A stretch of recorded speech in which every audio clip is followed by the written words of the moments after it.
You know that feeling when you're at a party, or scrolling through a dating app at midnight, or watching another couple walk by holding hands, and there's this quiet ache in your chest? Not quite loneliness, not quite sadness, just this low hum of waiting, like your real life is somewhere just ahead of you, and it starts when you finally find the right person. You've done everything people say to do. You've worked on yourself. You've put yourself out there. Maybe you've made a list of what you want, and somehow, the more you focus on finding love, the further away it feels. So why does this happen? And what if everything you've been told about finding love is actually working against you? Today we're exploring the psychology of love and attraction, what's actually happening in your mind when you're searching for connection, and the one shift that changes everything. But before we get into it, Psychology Vault exists because we believe you deserve to understand yourself. Not in a clinical textbook way, in a real, human way. Why you feel what you feel, why you chase what you chase, and why some patterns keep repeating. If that's what you're here for, subscribe. Because if this video already feels like it's speaking to you, everything else we make will too. And one quick thing, I left a question pinned in the comments about exactly this experience. If you've ever wondered whether you've been searching in the wrong direction, go answer it. 2 seconds. I genuinely read every reply. 1. The destination trap. Here's what most of us are unconsciously doing when we're looking for love. We've framed love as a destination, a place we're not at yet, with someone we haven't met yet.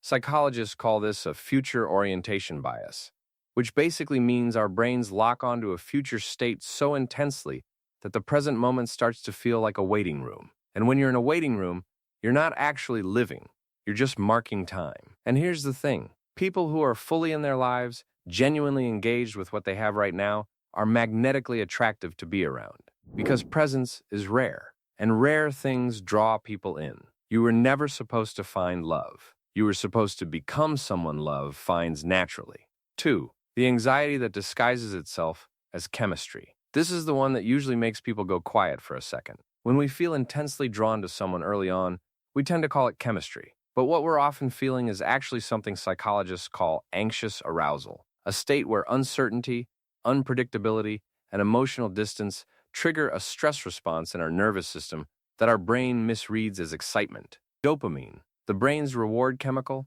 spikes hardest when a reward is uncertain, not guaranteed. Uncertain. It's basically the same mechanism as a slot machine. The reason slot machines are so addictive isn't because they always pay out, it's because you never know when they will. Someone who's warm and consistent and clearly interested, our nervous system barely notices them. Someone who texts back sometimes, pulls away sometimes, keeps you guessing, our brain lights up like a Christmas tree. That's not love. That's your nervous system confusing anxiety with attraction. Real connection doesn't feel like a craving. It feels like coming home. 3. You're attracted to familiarity, not compatibility. Here's something attachment researchers have been pointing to for decades. The type of person we feel most drawn to in early dating isn't usually the person who's best for us. It's the person who feels familiar. And familiar, for most of us, means emotionally similar to the first people who shaped how we understood love, usually a parent or caregiver.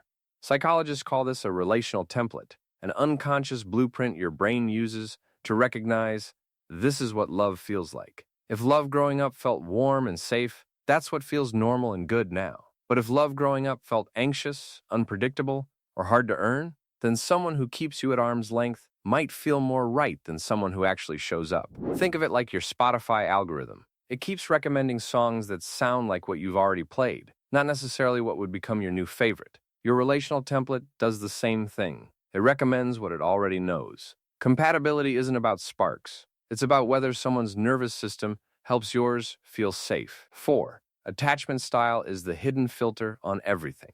Before you even exchange numbers with someone, your attachment style is already running in the background, deciding how you'll respond when they get close, when they pull away, when things feel too good or not good enough.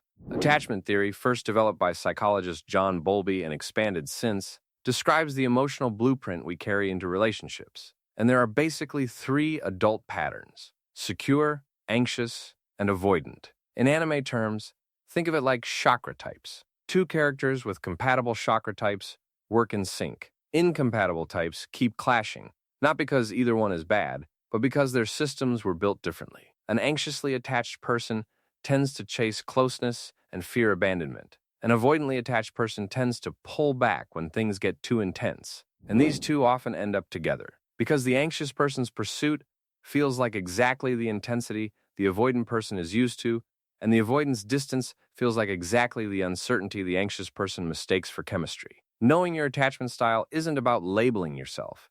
It's about finally understanding the pattern you keep living. But here's what you can actually do with everything we've just covered. First, think about the last time you felt intense, almost overwhelming attraction to someone early on. Was that feeling really about them? Or was it about the uncertainty they created? And what would it feel like to give that same energy to someone who is actually consistent? Second, think about the kind of love you grew up watching or experiencing. Not to blame anyone, just to notice, does the person you're drawn to now feel familiar in a way that might be more about your history than your future? Third, if you woke up tomorrow and the search was over, not because you found someone, but because you just stopped needing to search, what would you actually do with your life today? And if any of this touched something that feels bigger than one video can hold, talking to someone who really knows this stuff is always worth it. There's no version of asking for help that's the wrong move. If you want more of this, real psychology, explained like it actually matters to your life, we'd love to have you here.